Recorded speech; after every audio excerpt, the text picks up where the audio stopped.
Aujourd'hui, j'ai un message pour les chefs d'État de l'AES. Si vous n'êtes pas dirigeant de la Confédération des États du Sahel, passez votre chemin ou alors prenez place en silence.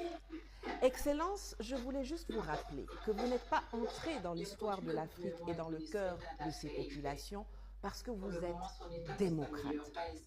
Vous êtes entré dans nos cœurs parce que vous êtes patriote.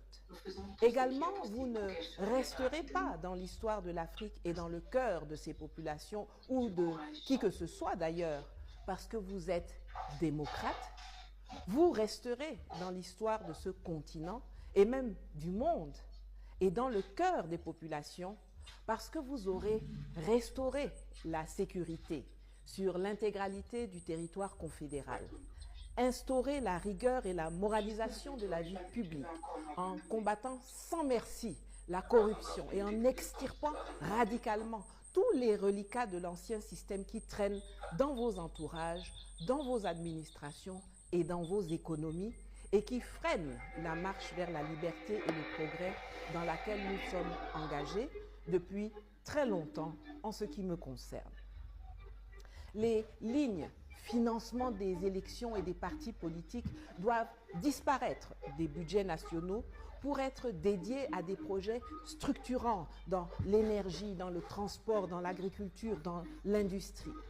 De toutes les façons, quand on n'a pas l'argent pour organiser des élections sur fonds propres de A à Z, eh bien, on ne les organise pas. On doit renforcer la sécurité et gérer les besoins de la population. Et ces besoins, ce ne sont pas des réunions d'ex-partis politiques ou les états d'âme des collabos internes et externes, des ennemis de nos pays, qui crient comme des tonneaux vides, qui font beaucoup de bruit comme des tonneaux vides. Ces besoins sont d'avoir de l'emploi, de pouvoir se soigner, se former et de vivre dignement et confortablement et en paix dans un pays sécurisé. Comme je sais que cette vidéo sera aussi vue par le grand public, permettez-moi, Excellence, de rappeler un précédent historique à l'attention des plus jeunes. Le 15 mai 1979, estomaqué et révolté par les conditions de vie des populations au Ghana, le capitaine d'aviation Jerry John Rawlings et ses camarades font une tentative de coup d'État qui échoue. Arrêté, il est condamné à mort.